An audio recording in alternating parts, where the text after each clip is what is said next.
Have you ever thought about what truly drives someone to reach extraordinary success? Is it talent, hard work, or something else entirely? While there's no single formula, the path to success is often shaped by a powerful mix of factors, some within our control, others beyond our reach. Being a journalist, author, and public speaker, Malcolm Gladwell's writing combines research from various fields like psychology, sociology, and economics, offering insights into how success, talent, and behavior are influenced by both individual choices and external factors. In this video, I will share with you 5 great ideas from his book, Outliers, The Story of Success. By watching this video, you'll discover the answer to one of today's most significant questions. What is the secret behind a successful life?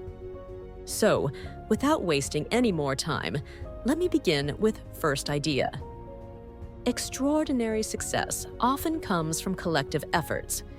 When we see a brilliant mathematician solve problems effortlessly, it's tempting to think, wow, they must have been born with that kind of genius. We do the same with star athletes, master musicians, and top-notch programmers, assuming their skills are the result of some magical inborn talent paired with hard work. It's a comforting story, but it's not the whole truth. Take Jeb Bush, for example. When he ran for governor of Florida, he proudly called himself a self-made man. The audacity of it. This is a guy who grew up in a family that included not one, but 2 U.S. presidents, a wealthy Wall Street banker, and a senator. That's not exactly starting from scratch. But in a culture that glorifies individualism, the self-made label sells. And Bush knew it. Here's the thing. Jeb Bush's story isn't just an outlier. It's a masterclass in how external advantages pave the way to success. Whether it's family connections, wealth, or access to resources, these invisible forces quietly tip the scales. And it's not just Bush. Many so-called outliers, the ones who seem to rise above the rest, are buoyed by factors most people never see.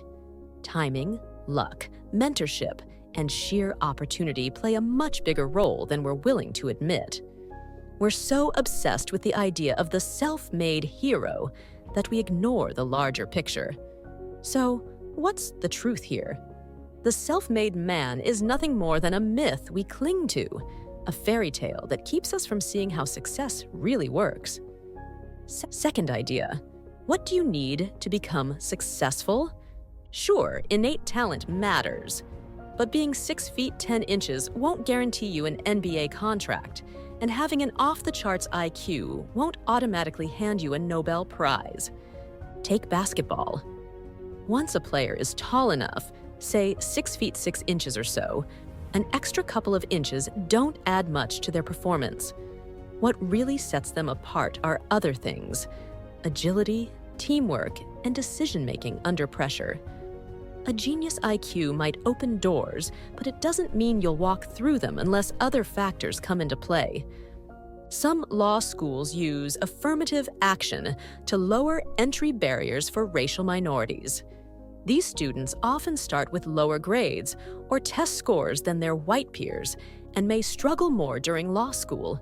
But here's the twist. When their careers are measured later, they're just as successful. They earn the same salaries, win the same awards, and make just as many contributions to the legal field. Once they've crossed the threshold of having enough legal expertise, things like persistence, networking, and practical experience take over as the real drivers of success.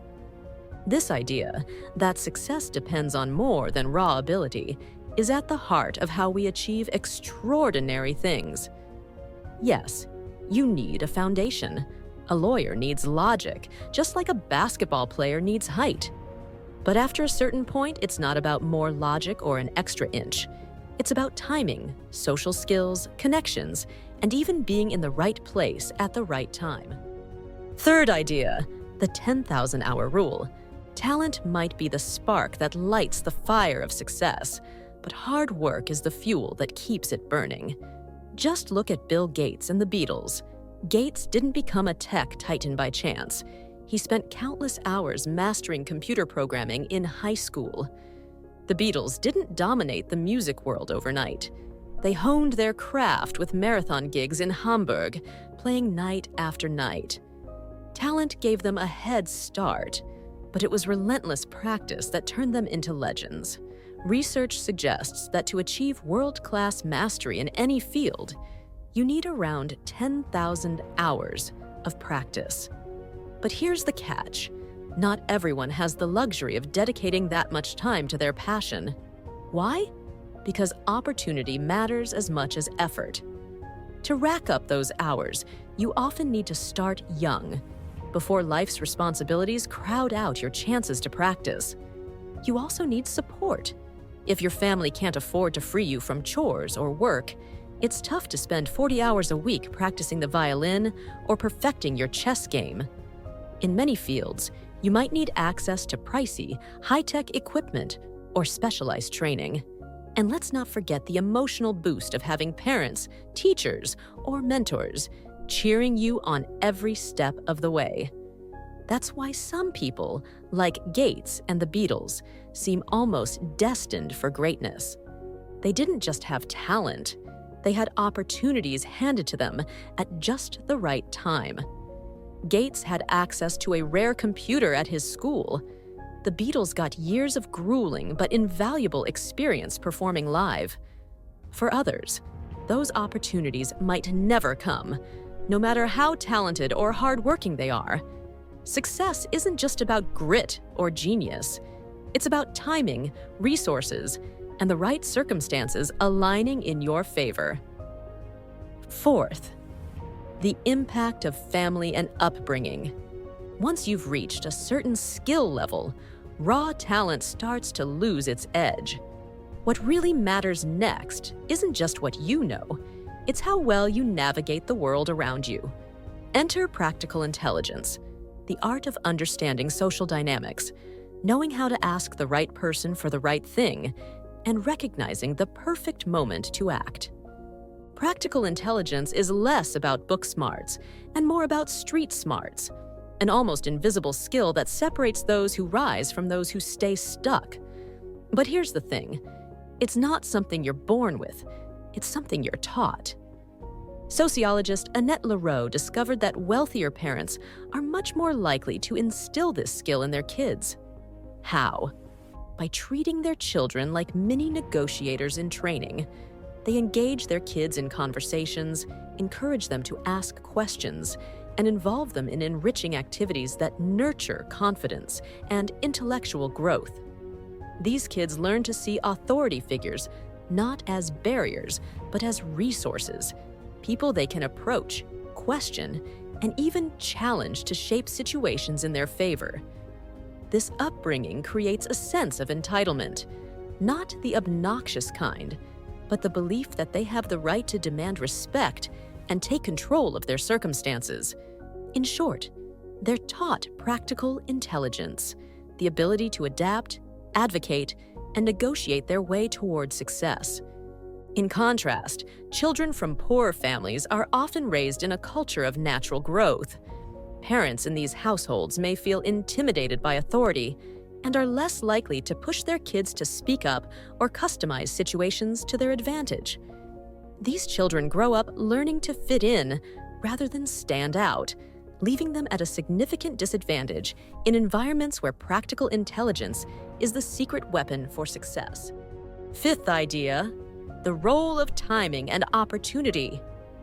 Unfair advantages can sometimes come from the most surprising places, and timing might be the biggest of them all. Take the tech titans, Bill Gates, Steve Jobs, and Bill Joy, co-founder of Sun Microsystems. Sure, they were brilliant, ambitious, and had a knack for practical intelligence. They also had the drive to put in the 10,000 hours of practice needed to master computer programming. Sounds like a simple recipe for success, right? Not quite. Their success wasn't just about having talent or seizing opportunities. It was about having the right opportunities at the perfect moment in history. These icons were born in a golden window of time that allowed them to ride the wave of the emerging software revolution. Here's why. They were young enough to be curious and adaptable when game-changing computer models became available. These computers made programming less cumbersome and more accessible, allowing them to log countless hours of practice. At the same time, they were just old enough to take bold risks, like starting companies and chasing revolutionary ideas, without being weighed down by the stability-first mindset of older generations. Had they been born just a few years earlier, they might have missed out on key technological breakthroughs. A few years later, and they could have found themselves competing in an industry already saturated with trailblazers. Timing, as it turns out, wasn't just important, it was everything. Success today is about adaptability, persistence, and authenticity. In a world that's constantly evolving, the ability to learn, unlearn, and relearn is your greatest superpower. Stay curious and embrace challenges as opportunities to grow. The road may not always be straight, but every twist and turn teaches you something valuable. Thank you for watching. If you consider my video helpful, please leave your like and subscribe to my channel.